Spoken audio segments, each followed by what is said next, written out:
व्यवस्था से बाहर आ सकते हैं। जय गुरुदेव सभी को। आप भी जो है ना, जो मैं मंत्र बताऊंगा उसको बोल कर या इशारे से किसी को नहीं बताएंगे।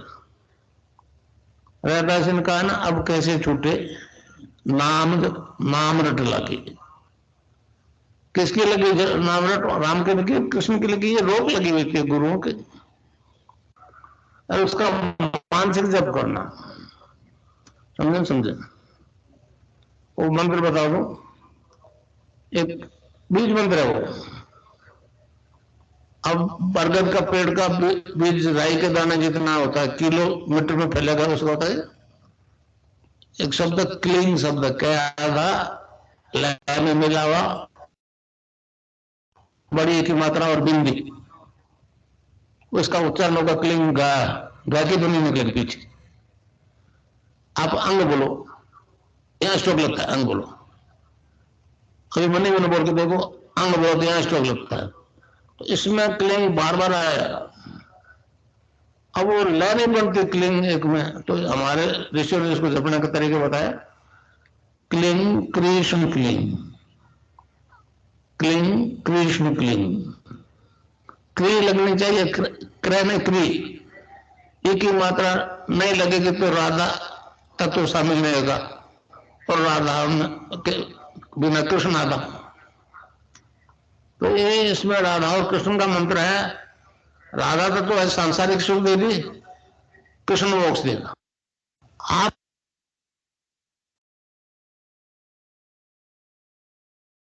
जय गुरुदेव सभी को। अपना विनोद अंकल को बुलाना चाहूंगा गुरुदेव की दिव्य लेखनी पढ़ने के लिए।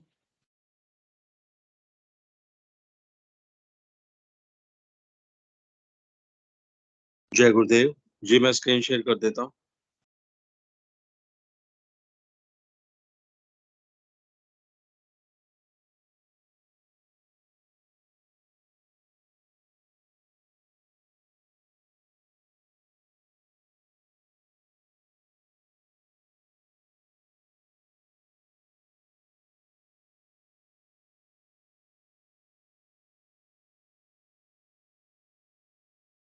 जय गुरुदेव, जय दादा गुरुदेव, जय गुरुदेव सभी को।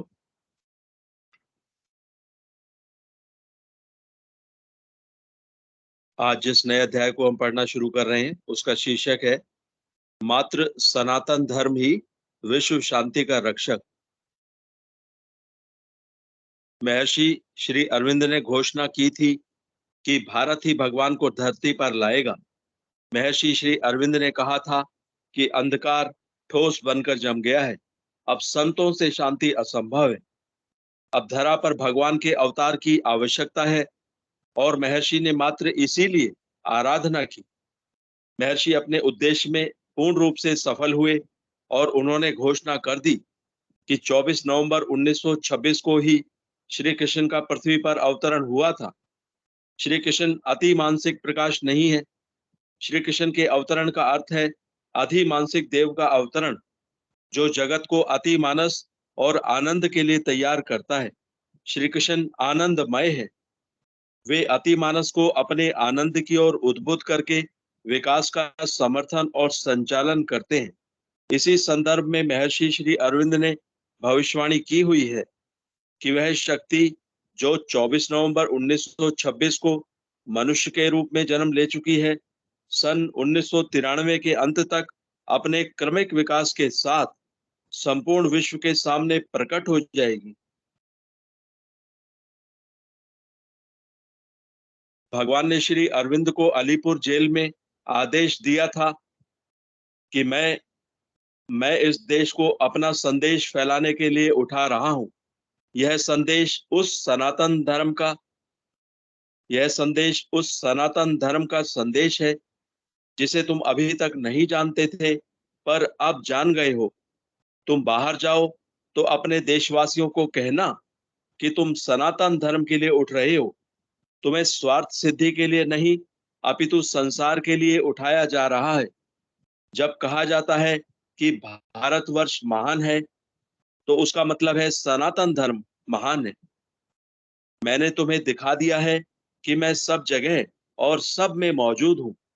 जो देश के लिए लड़ रहे हैं उन्हीं में नहीं, देश के विरोधियों में भी काम कर रहा हूँ। जाने या अनजाने, प्रत्यक्ष रूप से सहायक होकर या विरोध करते हुए, सब मेरा ही काम कर रहे हैं। मेरी शक्ति काम कर रही है और वह दिन दूर नहीं जब काम में सफलता प्राप्त होगी। यीशु मसीह की भविष्यवाणियों के अनुसार भी उस सहायक के पूर्व दिशा से आने की बात कही गई है। उस सहायक के आने का यही समय है। इसके अतिरिक्त विश्व के कई भविष्यवक्ताओं ने भी कहा है कि 20वीं सदी के अंत से पहले एक नई सभ्यता, जिसका उद्गम भारत से होगा, संपूर्ण विश्व को आंधी तूफान की तरह ढक लेगी। विश्व के सभी धर्मों में मात्र सनातन धर्म ही एक ऐसा धर्म है जो मनुष्य को विकास की चरम सीमा तक पहुंचाने की बात कहता है। वैदिक मनोविज्ञान के अनुसार मनुष्य शरीर की संरचना 7 प्रकार के तत्वों से हुई है, जिनके अंदर आत्मा अंतर्निहित है। इन 7 तत्वों की अलग अलग व्याख्या करते हुए ऋग्वेद कहता है, पहला अन्नमय कोश, दूसरा प्राणमय कोश, तीसरा मनोमय कोश, चौथा विज्ञानमय कोश, पांचवा आनंदमय कोश, छठा चित्तमय कोश और सातवां सत्यमय कोश। आज तक इनमें से प्रथम 4 कोश ही मानवता में विकसित हो पाए हैं। बाकी तीनों सत चित आनंद अर्थात सच्चिदानंद, बाकी तीनों कोश अभी तक विकसित नहीं किए जा सके। वैदिक मनोविज्ञान के अनुसार अन्नमय कोश से विज्ञानमय कोश तक अपरार्ध या सत्ता का निम्नतर भाग है, जहां विद्या पर अविद्या का आधिपत्य है। आनंद से सत तक परार्ध या उच्चतर अर्थ, जिसमें अविद्या पर विद्या का प्रभुत्व है, और वहां अज्ञान, पीड़ा या सीमा का नाम नहीं, क्योंकि प्रथम चारों कोशों में विद्या पर अविद्या का आधिपत्य है। इसलिए विज्ञान का प्रयोग सृजन के स्थान पर विध्वंस में ही अधिक हो रहा है। विश्व में मात्र वैदिक धर्म ही अवतारवाद का जनक है। वही कहता है ईश्वर की प्रत्यक्षानुभूति और साक्षात्कार संभव है। संसार के बाकी पैगंबरवादी धर्मों में यह सामर्थ्य नहीं है। वे तो मात्र पैगंबर के बताए अनुसार ही ईश्वर को जानते हैं। प्रत्यक्षानुभूति और साक्षात्कार करने का कोई पथ उन धर्मों में नहीं है। जब 7 में से 4 तत्वों की जानकारी विश्व को हो चुकी है, तो बाकी 3 कोशों का भी ज्ञान प्राप्त करना संभव है। परंतु उस ज्ञान को प्राप्त करने की सामर्थ्य केवल सनातन धर्म में ही है, क्योंकि वह ईश्वरवाद का जनक है। पैगंबरवादी धर्म यह कार्य नहीं कर सकते, क्योंकि अब बाकी तीनों तत्वों अर्थात सच्चित आनंद, सच्चिदानंद के चेतन होने का नंबर है। अतः यह कार्य भारत ही करेगा। अनादिकाल से यह ज्ञान विश्व को भारत ही देता रहा है।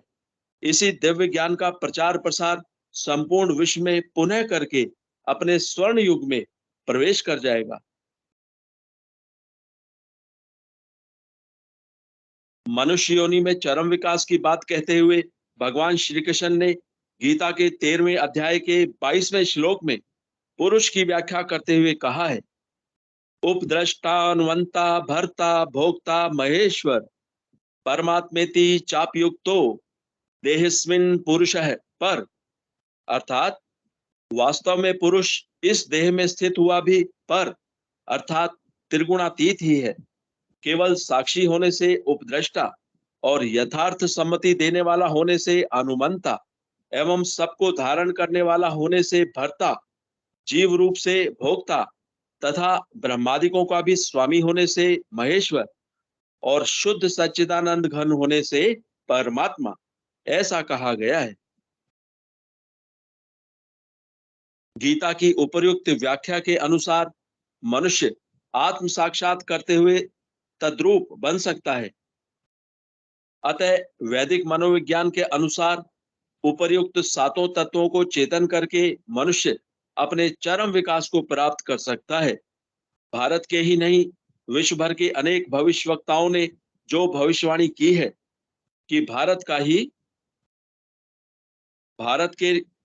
के ही नहीं, विश्व भर के अनेक भविष्यवक्ताओं ने जो भविष्यवाणी की है कि भारत का ही दर्शन 21वीं सदी में मान्य होगा।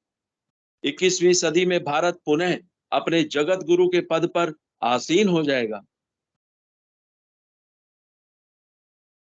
इसी प्रकार भारतीय योग दर्शन भी क्रियात्मक ढंग से उस परम पर को प्राप्त करने की विधि बताता है। हमारे दर्शन के अनुसार मनुष्य ईश्वर की सर्वोच्च अभिव्यक्ति है। मनुष्य वास्तव में विराट है। अतः हमारा दर्शन स्पष्ट शब्दों में कहता है कि जो ब्रह्मांड में है वही पिंड में है। इसीलिए ज्ञान संकलनी तंत्र में कहा है, देहस्थः सर्वविधाश्च देहस्थः सर्वदेवताः देहस्थः सर्वतीर्थानि गुरु वाक्येन लभ्यते। उपर्युक्त दार्शनिक सिद्धांत के अनुसार ऋषियों ने जब संपूर्ण ब्रह्मांड को देखकर उस परम तत्व की खोज मनुष्य शरीर में आरंभ की,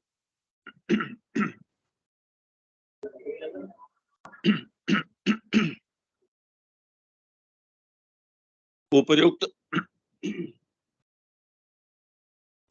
दार्शनिक सिद्धांत के अनुसार ऋषियों ने जब संपूर्ण ब्रह्मांड को देखकर उस परम तत्व की खोज मनुष्य शरीर में आरंभ की, तो पाया कि उस परम सत्ता का निवास सहस्रार में है।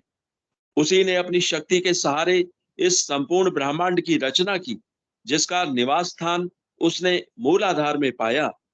इन्हीं दोनों तत्वों के कारण संपूर्ण सृष्टि की उत्पत्ति हुई। प्रभु की वह शक्ति सहस्रार से नीचे चली और असंख्य ब्रह्मांडों और लोकों की रचना करती हुई मूलाधार में आकर स्थित हो गई। यह शक्ति सुषुप्ति अवस्था में रहती है। केवल मनुष्य योनि में ही इसे जागृत किया जा सकता है। यह कार्य गुरु कृपा रूपी शक्तिपात से ही संभव है। केवल मनुष्य योनि में ही इसे जागृत किया जा सकता है और यह कार्य गुरु कृपा रूपी शक्तिपात से ही संभव है। सिद्धयोग में गुरु शिष्य परंपरा में शक्तिपात दीक्षा का विधान है। गुरु शक्तिपात करके साधक की कुंडलिनी को चेतन करते हैं। चेतन होते ही वह शक्ति सुषुम्ना के रास्ते अपने स्वामी से मिलने सहस्रार की तरफ ऊर्ध्वगमन करने लगती है। गुरु का उस पर पूर्ण प्रभुत्व होता है। अतः वे उसका नियंत्रण और संचालन स्वयं करते हैं। वह शक्ति ऊर्ध्वगमन करती हुई 6 चक्रों और तीनों ग्रंथियों को वेधन करती हुई साधक को समाधि स्थिति, जो कि समत्व बोध की स्थिति है, प्राप्त करा देती है। इस प्रकार पृथ्वी तत्व के आकाश तत्व में लय होने को ही मोक्ष अर्थात कैवल्य पद प्राप्त होने की संज्ञा दी गई है। शक्तिपात से जब कुंडलिनी जागृत हो जाती है तो ऊर्ध्वगमन करने लगती है। कई जन्मों के संस्कारों के कारण रास्ता अवरुद्ध रहता है। अतः साधक को विविध प्रकार की योगिक क्रियाएं जैसे आसन, बंध, मुद्राएं एवं प्राणायाम स्वतः होने लगते हैं। वह शक्ति साधक का शरीर, प्राण, मन और बुद्धि अपने स्वायत्त कर लेती है। इस प्रकार जो क्रियाएं होती हैं उसमें साधक का किसी प्रकार का सहयोग या असहयोग कार्य नहीं करता है। साधक ना तो उन्हें करने की स्थिति में होता है और ना ही उन्हें रोकने की। वह शक्ति सीधा अपने नियंत्रण में सभी क्रियाएं करवाती है। इस प्रकार भौतिक विज्ञान को यह खुली चुनौती है। मेरे शिष्यों में अनेक इंजीनियरिंग के छात्र तथा इंजीनियर हैं। उन सभी को ये क्रियाएं होती हैं। इससे पातंजलि योग दर्शन में वर्णित सभी सिद्धियों के ज्ञान के साथ साथ हर प्रकार से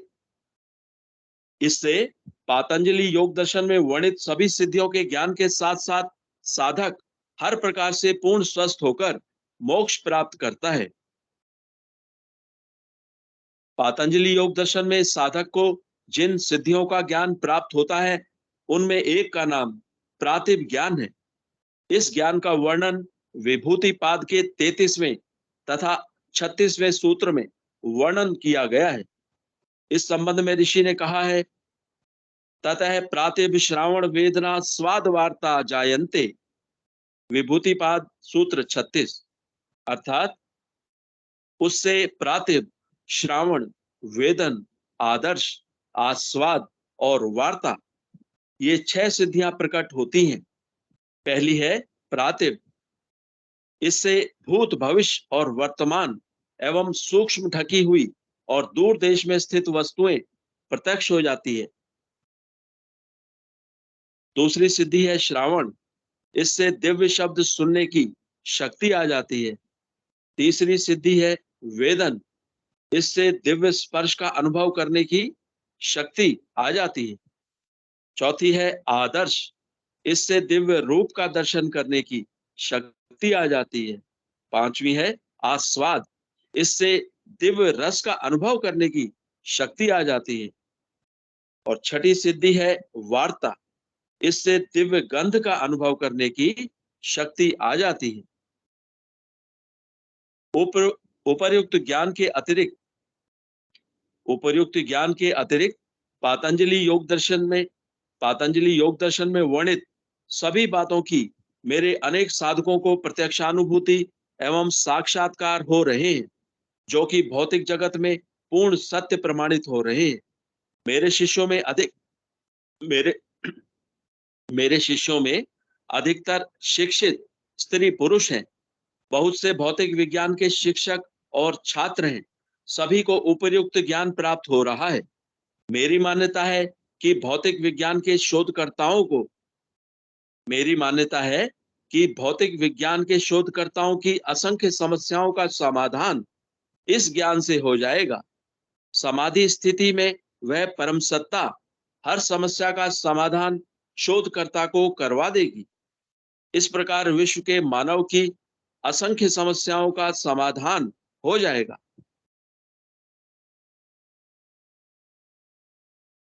मैं संसार में इस ज्ञान को बांटने के लिए ही मेरे गुरु के आदेश से निकला हूं।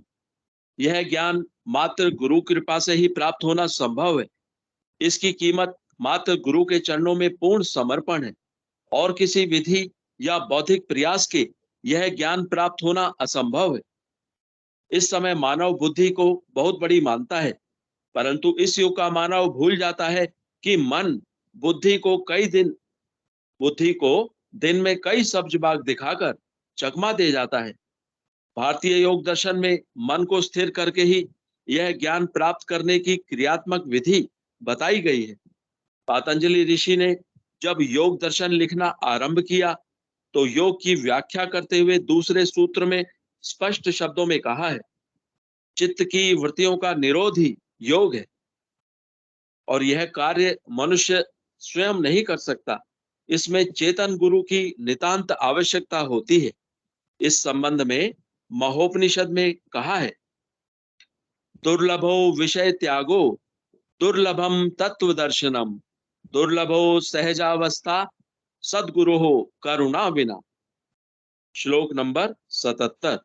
अर्थात सद्गुरु की दया के बिना विषय त्याग दुर्लभ है, तत्व दर्शन दुर्लभ है और सहजावस्था दुर्लभ है। मेरे संत सद्गुरुदेव बाबा श्री गंगाई नाथ जी योगी ब्रह्मलीन की अहेतु की कृपा मुझ पर नहीं होती तो मैं 100 जन्म आराधना करके भी यह ज्ञान प्राप्त नहीं कर सकता था। अतः इसे गुरु प्रसाद समझकर बांटने निकला हूं। विश्व के सभी सकारात्मक स्त्री पुरुषों को सच्चाई जानने के लिए सप्रेम आमंत्रित करता हूं। जय गुरुदेव। तो इस प्रकार आज यह अध्याय भी पूर्ण हुआ। कल जिस नए अध्याय को हम पढ़ेंगे, बहुत ही महत्वपूर्ण अध्याय है कल का, उसका शीर्षक है कुंडलिनी जागरण। लेकिन अंत में आज के अध्याय से 2 विशेष महत्व की लाइनों को मैं दोबारा पढ़ना चाहूंगा। जय गुरुदेव। गुरुदेव कहते हैं, मैं संसार में इस ज्ञान को बांटने के लिए ही मेरे गुरु के आदेश से निकला हूं। यह ज्ञान मात्र गुरु कृपा से ही प्राप्त होना संभव है। इसकी कीमत मात्र गुरु के चरणों में पूर्ण समर्पण है और किसी विधि या बौद्धिक प्रयास के यह ज्ञान प्राप्त होना असंभव है। इस संबंध में महोपनिषद में कहा है, दुर्लभो विषय त्यागो दुर्लभम तत्व दर्शनम दुर्लभो सहजावस्था सद्गुरु हो करुणा विना। अर्थात सद्गुरु की दया के बिना विषय त्याग दुर्लभ है, तत्व दर्शन दुर्लभ है और सहजावस्था दुर्लभ है। जय गुरुदेव, जय दादा गुरुदेव, जय गुरुदेव सभी को।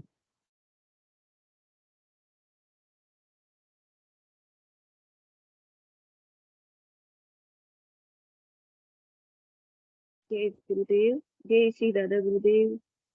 सभी गुरु भाई बहनों को कल की भगवान की जय। आवाज आ रही है मेरी?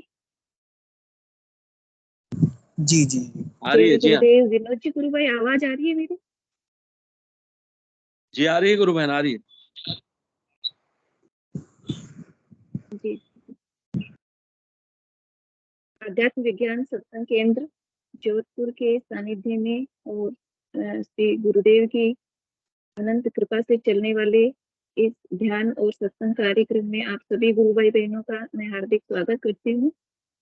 ये जो कार्यक्रम है गुरु चर्चा से संबंधित, गुरुदेव के सामूहिक ध्यान से और मंत्र जाप से संबंधित है। इसका संचालन प्रत्येक दिन सुबह और शाम रोज आयोजित किया जाता है। सुबह 5 से 5:15 तक गुरुदेव की दिव्य स्पीच सुनी जाती है और उसके बाद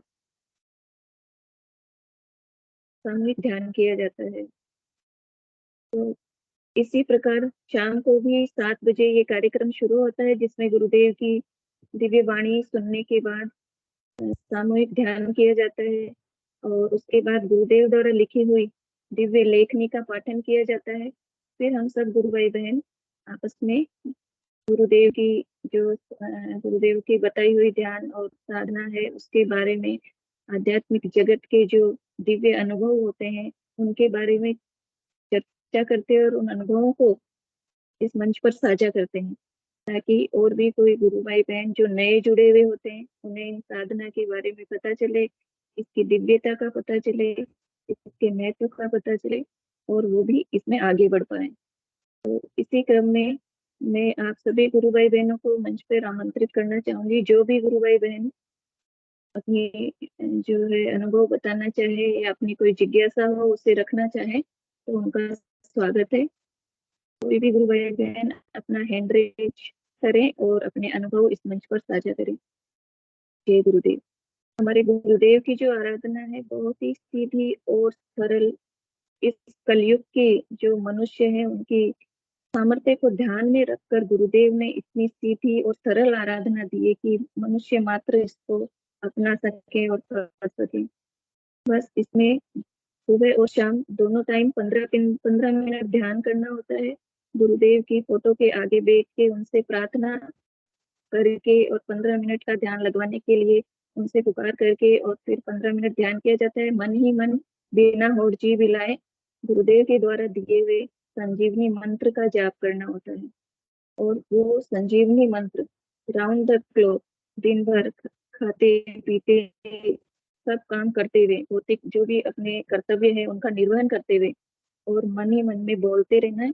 इससे जो भी हमारी दैहिक दैविक हर तरह की जो भौतिक समस्याएं होती है उनका निवारण होता है और उसके बाद हमारी आध्यात्मिक प्रगति होती है। तो इस प्रकार इस छोटी सी आराधना से, साधारण सी आराधना से गुरुदेव हमें जो है आध्यात्मिक जगत का अंतिम लक्ष्य है, चरम लक्ष्य, मनुष्य के रूप में जन्म लेने का जो अंतिम लक्ष्य है उस तक एक बहुत ही सहज तरीके से, सरल तरीके से, आनंदमय तरीके से उस लक्ष्य तक गुरुदेव पहुंचा देते हैं। बहुत ही आनंददायक यात्रा है ये, बहुत ही आनंदमय साधना है ये। हर मनुष्य को ये करना चाहिए। कलयुग में जो तामसिक वृत्तियां हैं उनकी वजह से कई लोग इससे नहीं जुड़ पाते हैं, लेकिन एक बार प्रयास करके, बस एक गुरुदेव बोलते हैं कर्म कांड बहुत कर लिए, बहुत अंधविश्वास में पड़ गए, लेकिन एक बार प्रैक्टिकल करके देखें। 15 मिनट सुबह, 15 मिनट शाम को गुरुदेव की फोटो को आज्ञा चक्र पे यहाँ पे देख के और ध्यान करना होता है और मन ही मन में मंत्र जाप करना होता है। इससे सभी तरह के दुखों का, कष्टों का निवारण होके और फिर हम जो है मोक्ष के चरम लक्ष्य को प्राप्त करते हैं और सभी तरह की वृत्तियों से निजात पाके और आध्यात्मिक उन्नति को प्राप्त करते हैं। जी गुरुदेव। विक्रम सिंह जी गुरु भाई, स्वागत है आपका। जय गुरुदेव, जय दादा गुरुदेव, सभी गुरु भाई बहनों को, गुरु बहन। जय गुरुदेव, जय श्री राधा गुरुदेव। आज की प्रत्यक्ष अनुभूति है दीदी। आज क्या हुआ कि वो हमारे यहाँ धान लगाते हैं, है ना, तो मूंग और दबाए रहे तो वो जमीन अमीन सुधारने में समय लग गया। तो आज बहुत झूम के बादल आए, पानी गिरने लगा और बाजार से बीज भी नहीं ला पाए थे। फिर लड़के को भेजा बाजार। मेरी आवाज आ रही गुरु बहन? जी जी बिल्कुल आ रही है गुरु। तो लड़के को बीज ले भेजा। फिर मैंने दादा से करोड़ों प्रार्थना करी, गुरु भगवान गुरुदेव से, गुरु दादा से। मैंने कहा दादा रोपा लग जाना चाहिए, नहीं तो हमारे यहाँ एक कहावत है ना दीदी, दाल का चूका बांदर और अषाढ़ का चूका किसान। अगर डगाल से बानर चूक जाता है तो सुनते हैं कि वो अपनी सभा से दूर कर देते हैं, और अषाढ़ का चूका किसान फिर वो रोपा ही नहीं लगेगा जब, तो लगाएंगे क्या। तो बता करोड़ प्रार्थना करी दादा भगवान मेरा रोपा डर जाना चाहिए गुरुदेव। फिर दादा ने एक बात नहीं, दो बातें सुनी मेरी। एक और मन में बहुत दिन से अभिलाषा थी कि गुरु भगवान के चरणों में कहीं कमल का फूल मिल जाए तो वो अर्पण करूं। तो क्या हुआ कि किसी गांव वाले ने, यहाँ त्रिपुर सुंदरी देवी है भेड़ा घाट के पास में, वो वहां भंडारा किया था, तो उस रूप से गया मैं, तो दर्शन किया मैंने। जय गुरुदेव, जय दादा गुरुदेव। मैंने कही राधा रानी यहाँ विराजमान है, और ऐसा करके भंडारा पाया। वहां गुरुदेव को भोग आमंत्रण करके, तो वहां कमल का फूल मिलता है, वो मतलब कमल का फूल चढ़ता है वहां। तो मैं खरीद के ले आया और फिर गुरु भगवान के चरण पादुकाएं में रखी। तो वो मेरी महीनों से ऐसी अभिलाषा थी मन में कि कहीं, तो देखो कितना दयालु है गुरु के। अपन एक चीज मांगते हैं, वो जरूरत की जितनी भी चीजें हैं वो पूरी कर देते हैं। एक तो पहला झूम के मौसम बन गया था दीदी, ऐसा लग रहा था कि अब आज दिन भर नहीं खुलेगा, पानी गिरेगा। पूरा मौसम, पूरा मंडल बन गया था और गिरने भी लगा था। 1-1.5 घंटे गिरा, कम बारिश हो रही थी। और फिर हवा लग गई 2 घंटा बाद, जब तक दर्शन करके आए सबको जोड़ा, नौकरों को वगैरह सब, 2-4-6 लोग हुए और सब रोपा डाल दिया। आधा तो डल गया, आधा रह गया तो कल जल जाएगा। तो गुरु भगवान कितनी सुनते हैं, और अपन कंजूसी कर देते हैं। अपन कभी कभी भूल जाते हैं, अपने काम में लग जाते हैं तो मंत्र भूल जाते हैं। वही गुरु जी धन्यवाद। हाँ, मैंने फिर धन्यवाद दिया। मैंने कहा गजब है, आज मेरे गुरुदेव मेरी करोड़ों प्रार्थना सुन ली, स्वीकार कर ली। तो फिर मैंने तो फूल चढ़ाया, कदमों में रखा। मैंने कहा दादा मैं क्या दे सकता हूँ आपको, कुछ नहीं मेरे पास, मैं खड़ा हूँ, बस आपको निहारता रहूं। आपके श्री चरणों में मेरा ध्यान हमेशा बना रहे दादा, बस इतनी कृपा बनाए रखना। जय गुरुदेव, जय दादा गुरुदेव, गुरु बहन। जय गुरुदेव। बिल्कुल गुरु भाई, भाव के भूखे हैं गुरुदेव, तो बस भाव से आप उनको याद कर लो, वो तैयार रहते हैं। वो मतलब प्रार्थना करने की देरी है उनसे, सब कुछ उनके हाथ में है, प्रकृति भी उन्हीं के हाथ में। आपकी भावना को देख के और मतलब, हाँ सच्ची में ऐसा लग रहा था दीदी, पूरा मंडल बन गया था, खुलने की कोई संभावना नहीं थी। और उसी टाइम रो के आंसू आ गए। तो मैंने कहा दादा मेरी लाज रखना। वो लगता है ना दीदी, कुछ बोएंगे तो काटेंगे, और जब कुछ बुआई नहीं खेती में तो है ना, तो कहावत भी याद आ गई सियानों की। सियाने लोग सुनाते थे, माँ बताती थी कि अषाढ़ का चूका, हमारे यहाँ एक कहावत है, अषाढ़ का चूका किसान और डाल का चूका बानर।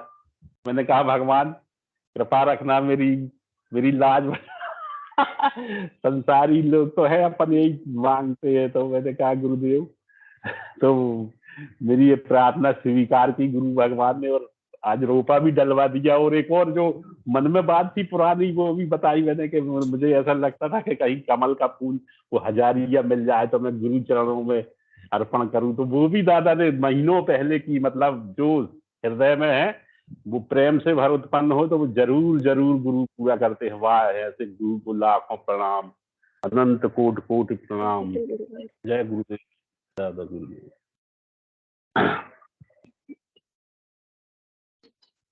जी गुरु भाई, एक एक अपनी इच्छा का ध्यान रखते हैं गुरुदेव, तो उनको सब पता होता है, सब कुछ मतलब उनके हाथ में होता है हमारे जीवन से संबंधित। अगर हमारा भावना सच्ची है और हमारा समर्पण है गुरुदेव के चरणों में, और उनके अलावा हमारे पास और कोई ऑप्शन नहीं है, तो वह सब कुछ वो टैकल करते हैं अपने आप।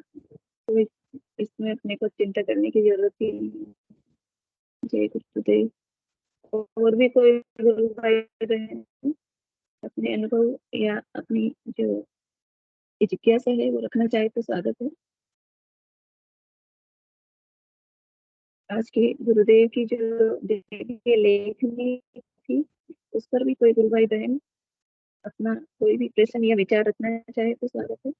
बहुत सुंदर लेखनी थी आज की भी, जो गुरुदेव ने सनातन दर्शन है मिनी जागरण से संबंधित, जो भी उसके जागृत होने के बाद किस तरह वो सहस्त्रार में प्रवेश करके हमें जन्म मरण के चक्कर से छुटकारा दिलाती है, सारा टोटल अपने जो दर्शन था उसका लेखनी में वर्णन आया है आज गुरुदेव की लेखनी में। क्योंकि आज का जो युग है, मतलब आज सनातन के प्रति लोगों में जागृति तो आई है, लेकिन 80% को पता नहीं है कि सनातन धर्म है क्या, वैदिक दर्शन है क्या। तो इस चक्कर में वो भटके रहे आज के युवा लोग, सनातन सनातन करके, और सनातन के नाम पर जो है भावनाओं को ठेस पहुंचाने में लगे हुए हैं। लेकिन गुरुदेव की जो साधना है, जो गुरुदेव ने खुद बताया कि मेरे गुरुदेव की कृपा से ही मुझे ये सारा ज्ञान समझ में आया, तो बिना समर्थ सतगुरु के सनातन दर्शन समझ में आ जाए ये पॉसिबल ही नहीं। तो इसमें न तो कोई कुछ अपने को ज्यादा बुक्स पढ़ने की जरूरत है, ज्यादा ज्ञान किताबों में ढूंढने की जरूरत है, कुछ नहीं। सिर्फ और सिर्फ हमारे समर्थ सदगुरुदेव का 15 मिनट का ध्यान और उनके मंत्र जाप से वो सनातन दर्शन पूरा का पूरा हमारे जीवन में उतर जाएगा, हमारे व्यवहार में उतर जाएगा। तो गुरुदेव कहते हैं ना, सनातन तो जो है वसुधैव कुटुंबकम की भावना, सर्वम खलविदम ब्रह्म की भावना, ये है सनातन। तो इतना महान दर्शन है।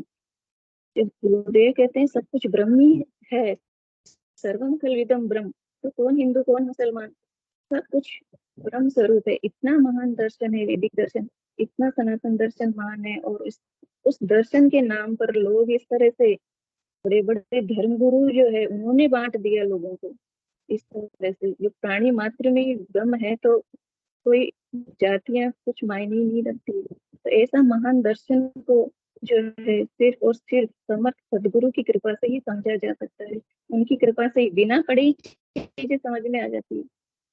बिना हम लेखनी में जो चीजें आज पढ़ते हैं वो गुरुदेव ने पहले समझा दी। लेखनी में जो चीजें हमें बाद में पढ़ने को मिली वो गुरुदेव के ध्यान से पहले ही उनका एहसास हो गया।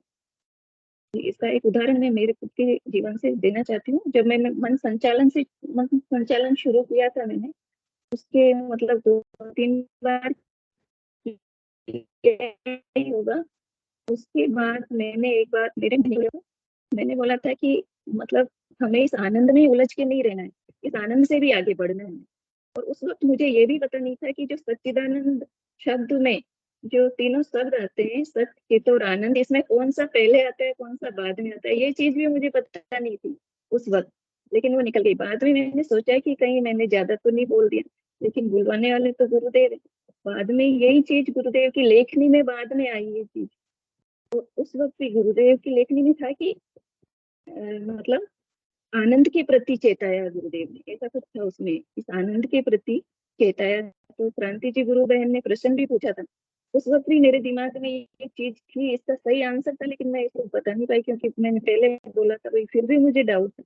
फिर एक बार अभी 3-4 दिन पहले ही लेखनी में ये चीज आई कि मैं मेरे शिष्यों को आनंद की उस अवस्था के लिए चेताऊं नहीं तो वो आगे नहीं बढ़ पाए। और उसमें जो था ना पहले आनंदमय कोश, उसके बाद चित्तमय कोश और उसके बाद सतमय कोश में आगे प्रवेश करना होता है। तो ये चीज बिना पढ़े उस वक्त मेरे को वो चीज लगी, मुझे अनुभव हुआ, समझ, इसलिए वो मुंह से निकल गया। हालांकि मैंने पढ़ा नहीं था उसके बारे में, कुछ मेरे को उसके बारे में पता नहीं था, इसलिए मुझे ऐसा हुआ कि कहीं पता नहीं क्या बोल दिया मैंने। लेकिन वो जो चीजें हैं ये वैदिक दर्शन है, इससे स्पष्ट होता है कि हम किताबी ज्ञान से, रामायण महाभारत पढ़ने से या कुछ भी गीता जी को भी पढ़ने से अगर हमें ये चीजें समझ में नहीं आती है, ये तो प्रैक्टिकल गुरुदेव बोलते तो ईश्वर तो साक्षात्कार और अनुभूति का विषय है। तो ये चीजें हम प्रैक्टिकल करके गुरुदेव के दर्शन, और मात्र एक ऐसे हमारे समक्ष सदगुरुदेव ही है जिन्होंने इस चीज को प्रैक्टिकल बनाया, वरना तो अब तक इतने गुरु हो गए, कभी किसी ने ऐसा अनुभव नहीं करवाया जो गुरुदेव की ध्यान और साधना में अनुभव होता है। तो इस तरह से समर्थ सतगुरु की सहायता के बिना ये चीजें समझ में नहीं आती है, चाहे हम कितनी भी, हमारी बुद्धि कितनी भी हो, कितने भी हम ज्ञानी हो, कितनी भी किताबें पढ़ ले, ये चीजें समझ में नहीं आती है। समर्थ सतगुरुदेव की अहेतु की कृपा से ही ये चीजें समझ में आती है। हमारे गुरुदेव ही है जो आनंदमय कोश से आगे चित्तमय सतमय कोश तक आगे उन्होंने इस आध्यात्मिक जगत का मतलब इसमें प्रवेश कर पाए, क्योंकि गुरुदेव बोलते हैं कि एकमात्र याज्ञवल्क्य के ऐसे ऋषि हुए थे जिन्होंने आनंदमय कोश चेतन किया था, उससे आगे कोई भी नहीं बढ़ पाया। और गुरुदेव जो है हमें उस ओर ले जा रहे हैं, हमें उस ओर आगे बढ़ा रहे हैं। हमारे समर्थ सदगुरुदेव जो है वो 10वें अवतार है, कल की अवतार है वो, तो उन्हीं की ध्यान साधना से ये संभव है। बाकी दुनिया में कितनी भटकने से, 10 गुरु बनाने से ये चीजें समझ में आने वाली नहीं। ये अनुरोध सभी जो हमारे सेशन से जुड़ते हैं या फिर नए साधक है या फिर जो वीडियो को सुन रहे होते हैं, उन सबसे यही अनुरोध रहेगा कि इस सरल और सीधी आराधना को अपनाएं और अपने जीवन में जो है आध्यात्मिक विकास को पाएं। साथ ही साथ इससे भौतिक समस्याएं भी तो समाप्त हो रही है ना। गुरुदेव बोलते हैं जब तक रोटी नहीं मिलेगी तब तक राम याद नहीं आएगा, जब तक घुटनों में पैरों में दर्द रहेगा, शरीर में रोग रहेगा, तब तक राम याद नहीं आएगा। तो सबसे पहले ये समस्याओं का निवारण होता है, उसके बाद हमें हमारी आध्यात्मिक प्रगति होती है। तो ये हमारे गुरुदेव के दर्शन का जो है ये महत्व है इतना ज्यादा, मतलब इतनी कलयुग में ये बहुत ही महत्वपूर्ण आराधना है। तो इससे जुड़ने के बाद हम जो है एक आनंद में सभी तरह के रोग और शोक से मुक्त जीवन प्राप्त करते हैं। ये हमने अनुभव किया है, ये कोई किताबों में पढ़ी हुई चीजें नहीं बोल रहे, हम सब गुरु भाई बहन इस चीज का अनुभव करते हैं और उस अनुभव के आधार पे ही हम बोलते हैं। बाकी कोई दूसरों के विचार या कोई कहीं पढ़ाई बातें हम नहीं बोलते। तो सभी से ये अनुरोध रहेगा कि सभी मनुष्य मात्र इस आराधना को अपनाएं और अपने जो है जीवन की हर तरह की परेशानी से मुक्त हो। जय गुरुदेव। और भी कोई गुरु भाई बहन अगर अपनी बात रखना चाहे तो स्वागत है।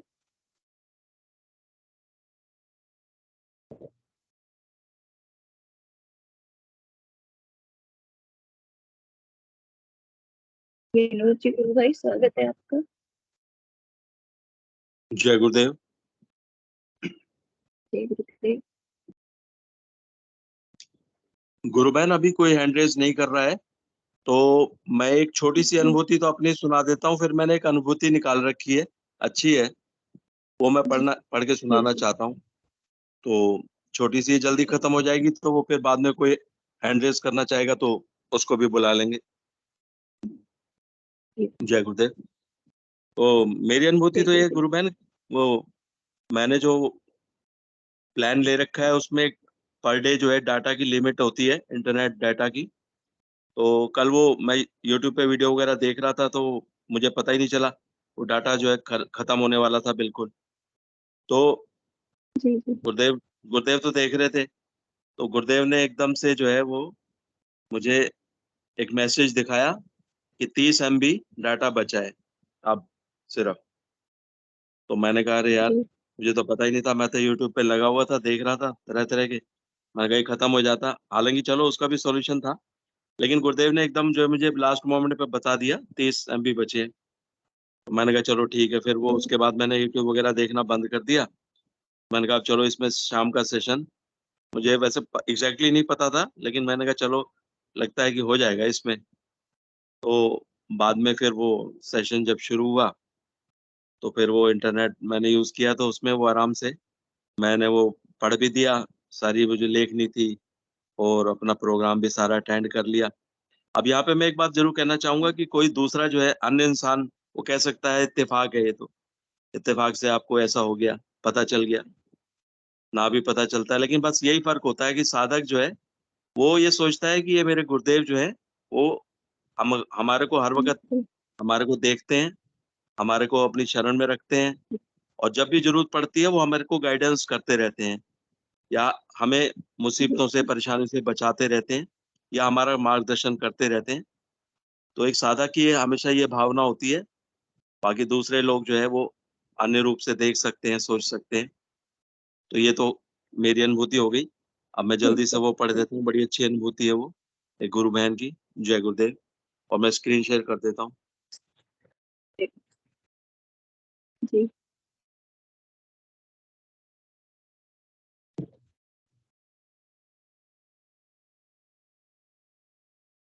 जय गुरुदेव, जय दादा गुरुदेव, जय गुरुदेव सभी को। धाऊ देवी की अनुभूति है ये, गले के कैंसर से मुक्ति। और धाऊ देवी का पता लिखा हुआ है, धाऊ देवी पत्नी अचलाराम, ग्राम रामसर, कलाऊ, तहसील शेरगढ़, जिला जोधपुर। इन्होंने लिखा है, मेरे गले में दर्द लगातार रहने पर मेरे पति ने मेरे को गांव के स्वास्थ्य केंद्र में कंपाउंडर को दिखाया, तो कंपाउंडर ने कुछ दवाई दी। जब दवाई लें तब तो दर्द मिटता, वह बाद में वापस दर्द होने लग जाता। इस प्रकार काफी महीनों तक गांव के स्वास्थ्य केंद्र से इलाज कराया, लेकिन कोई फायदा नहीं हुआ। दर्द ज्यों का त्यों ही रहा, वह गले में सूजन बढ़ने लग गई। तब मेरे घर वालों ने मेरे को मथुरा दास माथुर अस्पताल में दिखाया।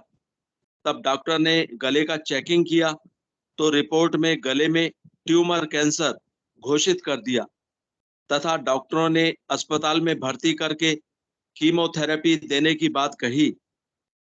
तब घर वालों ने मेरे को मथुरा दास माथुर अस्पताल में भर्ती कर दिया।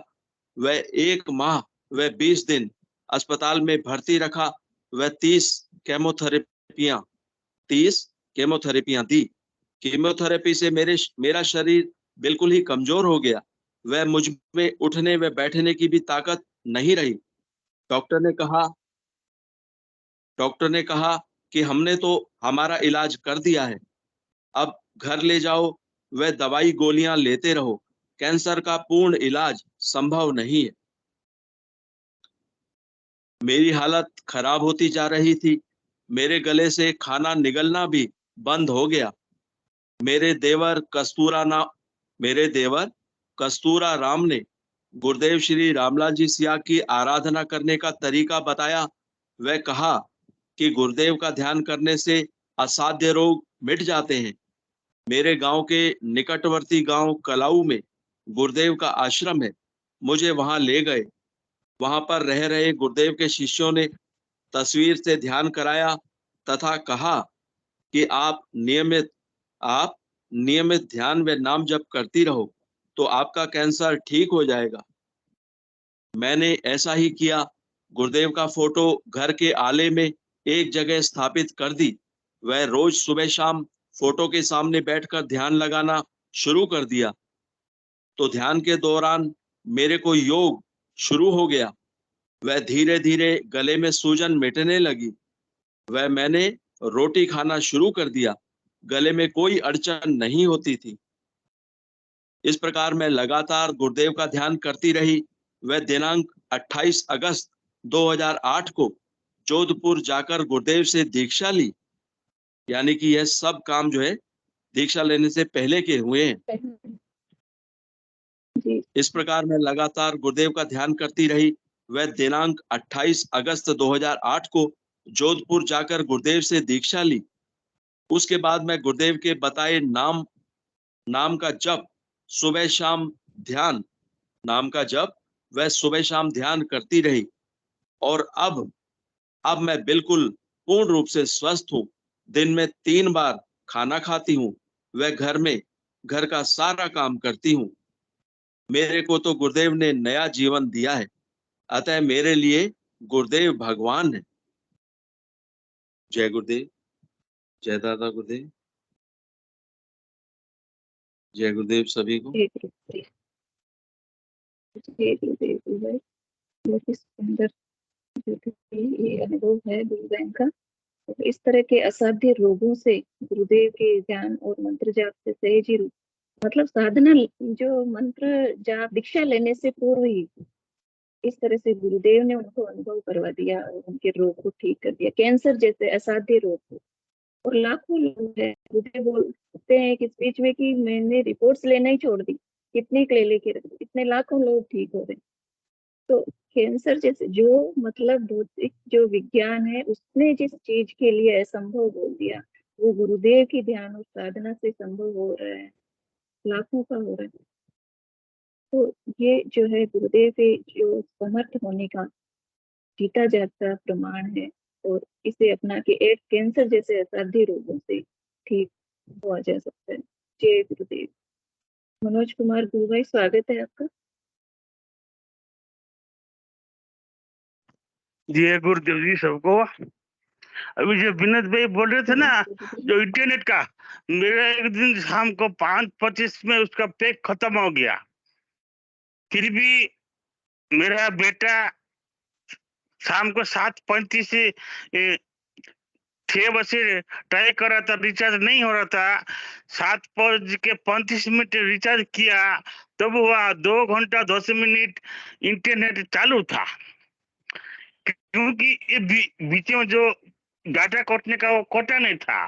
अवसर मेरे को ऐसा होता है, मेरे को देखने का नहीं, डाटा चालू है नहीं है मैं कर देता हूँ, हो जाता है।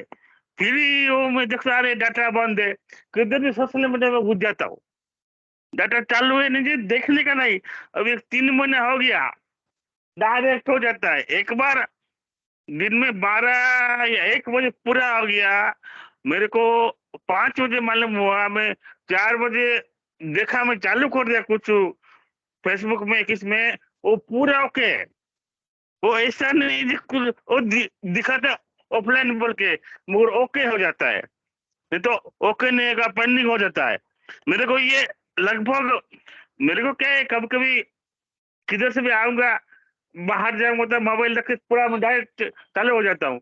मैं डाटा चालू करना भूल जाता हूँ, फिर भी चलता रहता है, अवसर होता रहता है। ये मेरा एक्सपीरियंस है। और एक गुरु बहन इधर ये स्टेशन में आती नहीं है, इंदौर में रहती है, पुणे में काम करती है। वो बोलती है डाटा वो जो घर का सजावट का काम करती है ऑफिस में, वो बोलती है डेटा नहीं रहता, फिर भी मेरे को गूगल का मैप पूरा दिखाता है बराबर। वो जो जाते वो काम होने के बाद बोलता है कि डेटा खत्म हो गया, उसको होता रहता था। मैं बोला भाई मेरे साथ क्यों नहीं होगा, मेरे साथ भी होने लगा ये। वो गुरु बहन बहुत कम बात करती है, वो बहुत कम टेंशन में आती है, ऐसा हो रहा है। ये तो हमारा जो गुरुदेव है ना, जबरदस्ती करते हैं। मेरे को कभी भी चिंता नहीं करने का, डाटा है नहीं है कुछ नहीं, मैं उसके चालू हो जाता हूँ, हो जाता सब कुछ। और हमेशा मदद जाप करो, गुरु का करो, ऐसा नहीं कि गुरु मदद कैसे करोगे, कैसे भी करो, ऑनलाइन ऑफलाइन कुछ तो एक दिन में एक आदमी को बताओ और समझे नहीं समझे, वो कुछ बोले फिर कुछ काम नहीं, कुछ भी बोले, मगर एक आदमी को समझाओ तो महीने में 30 आदमी से 15 आदमी को समझाओ, हो जाएगा। मगर गुरुदेव को हमेशा आगे रखो, आपको उसमें भी कोई नेगेटिव आदमी मिलेगा, कुछ चिंता नहीं, किसके भी जय गुरुदेव बोलो, वो आदमी तो कल पूछेगा तू क्या जय गुरुदेव बोलता है, फिर उसको रामलाल जी श्याग बोलो। हाँ, रामलाल जी श्याग बोलेंगे ना, वो यूट्यूब पे जाके चेक करेगा, रामलाल जी श्याग सबसे अच्छा है। मेरा ऐसा होता है, किसी को भी जय गुरुदेव जी बोलता हूँ मैं, वो इंग्लिश वाला हो कुछ भी हो, वो लोग बोलते गुरु क्या है, फिर मैं शुरू होता तू गुरु को बताने के लिए। मेरा अवसर ऐसा होता है। तो ऐसा ही ये तो इंटरनेट का मामला तो आपने जो ये गुरुदेव का चेला है ना, उसके साथ हो जाता है। और मेरे को पैक करके पूरा हो जाता है ना, गुरुदेव बोलता हूँ गुरुदेव मेरा आज पूरा होने वाला है, तो पूरा टेस्ट होने के बाद पूरा होता है। बीच में भी आ जाता है मैसेज, मगर चालू रहता है। ये गुरुदेव का बड़ा कृपा है। जय गुरुदेव जी सबको। जय गुरुदेव। बिल्कुल बहुत ही मतलब गुरुदेव की हर पल दृष्टि रहती है हमारे ऊपर। उनको पता है कि नहीं चलेगा, सिस्टम से नहीं जुड़ेंगे तो मेरे सिस्टम को कितना दुख होगा, इसलिए वो मैनेज करके रखते हैं हर एक चीज को। उनका इतना अच्छा मैनेजमेंट है, हर चीज को मतलब वो ध्यान रखते हैं, हर पल उनकी दृष्टि होती है, तो एकदम चिंता मुक्त करके रखते हैं हमको। जी, एवीएस के से गुरु भाई ने हैंड रेज किया है। स्वागत है गुरु भाई आपका।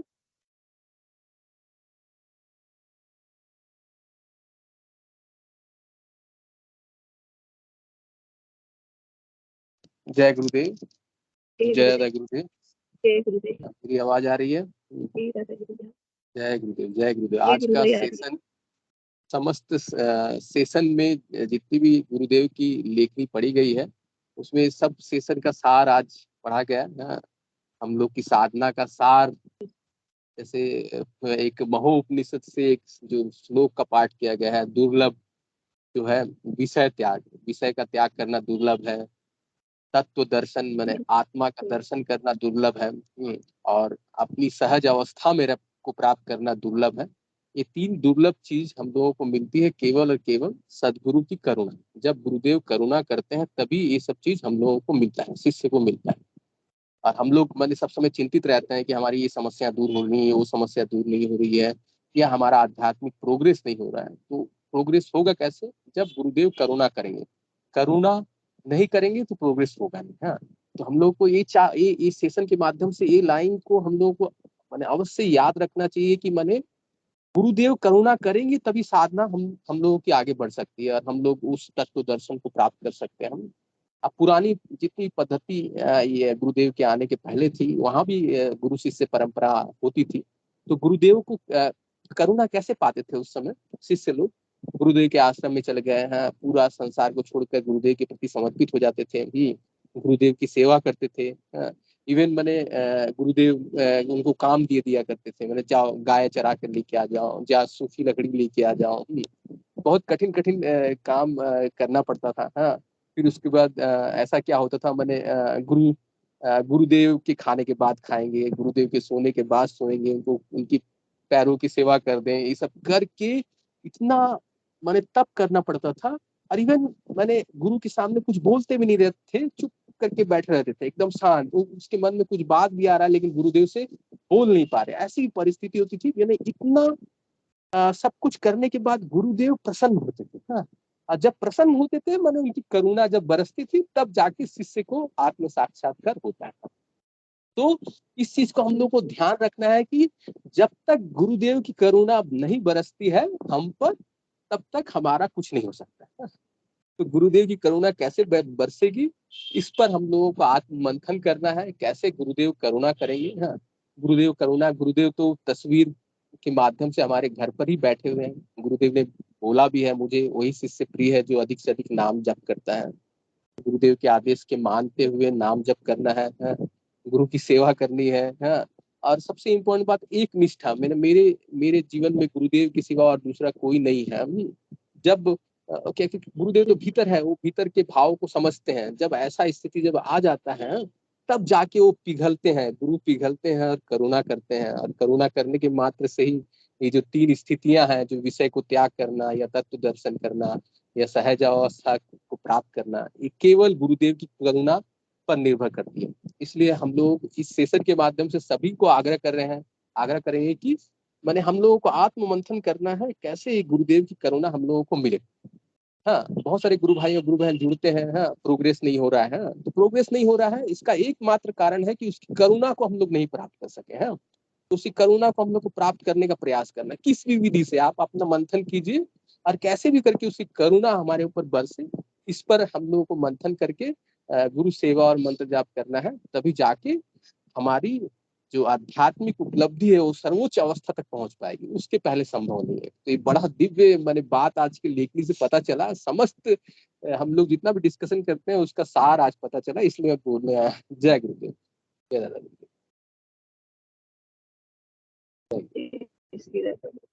बिल्कुल गुरुदेव की करुणा प्राप्त हो गई तो सब कुछ अपने आप जो है समझ में आ जाता है। बहुत सुंदर गुरु भाई ने बोला है कि बस ये प्रयास करना है कि हमारे गुरुदेव कैसे करुणा करे हम पर, कैसे खुश हो, उनकी खुशी का हमें ध्यान रखना है कि उनके 2 ही आदेश है, सुबह शाम 15 मिनट ध्यान और राउंड तक लोग मंत्र जाप, क्योंकि मंत्र जाप से ही सारे रहस्य उनको मतलब उनके चरणों में प्रेम बढ़ना और अनुभूति होना और इस तरह की हमारी आध्यात्मिक यात्रा का आगे बढ़ना सिर्फ और सिर्फ मंत्र जाप पे डिपेंड करता है। तो ज्यादा से ज्यादा अगर गुरुदेव की करुणा प्राप्त करनी है तो गुरुदेव ने एक ही रास्ता बताया कि मंत्र जाप, मंत्र जाप, मंत्र जाप। मंत्र जाप करने से जो हमें अनुभूतियां होगी उनसे जो है गुरुदेव ये सामर्थ्यवान होने का उनके जो है उनके प्रति विश्वास प्रकट होता है।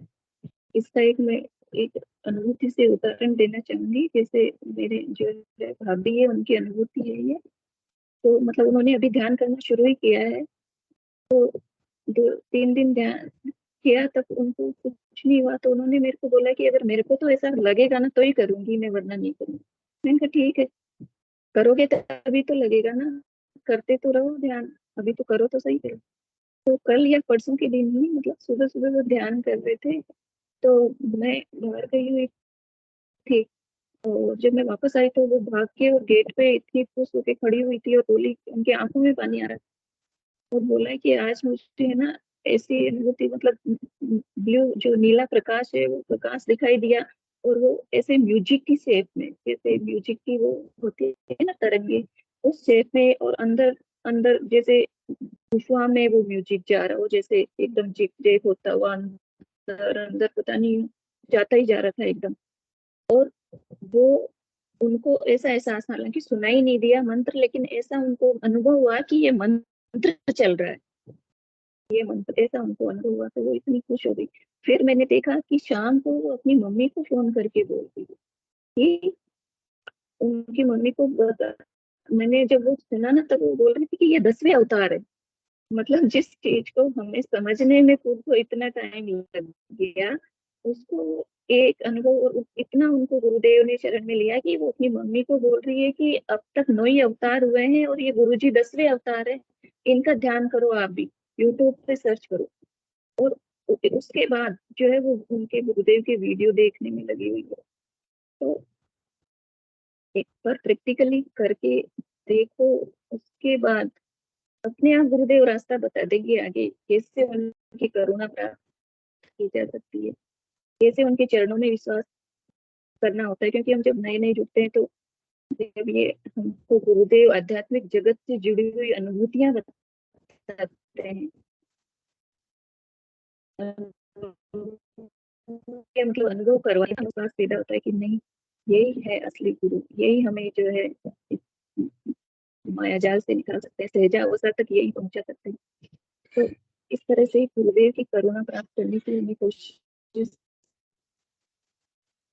करुणा प्राप्त कैसे की जाए ये मंथन करना है। तो इसी चर्चा को और भी कोई गुरु भाई बहन आगे बढ़ाना चाहे तो उनका स्वागत है।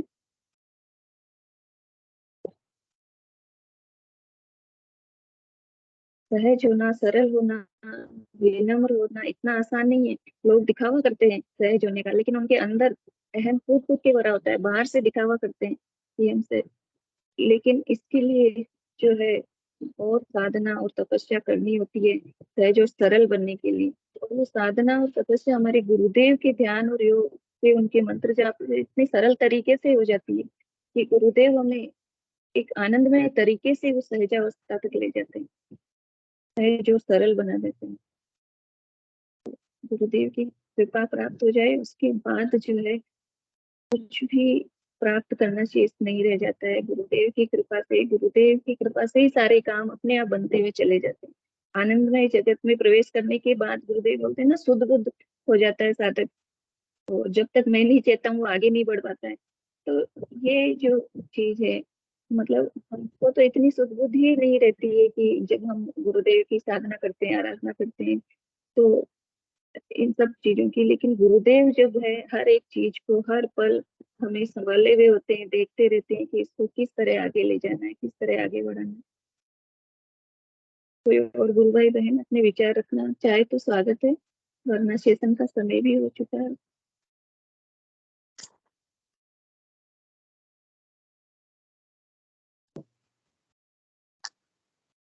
जय गुरुदेव। जय गुरुदेव सभी को। निवेदन करूंगी। जय गुरुदेव। जय गुरुदेव सभी को। गुरुदेव की दिव्य चेतना सभी में सिद्ध हो, जगत व्यापी हो और जगत के कल्याण के लिए हो। जय गुरुदेव सभी को, बहुत बहुत जय गुरुदेव। बोलो कल के अवतार की जय हो। जय जय गुरुदेव सभी को जय गुरुदेव।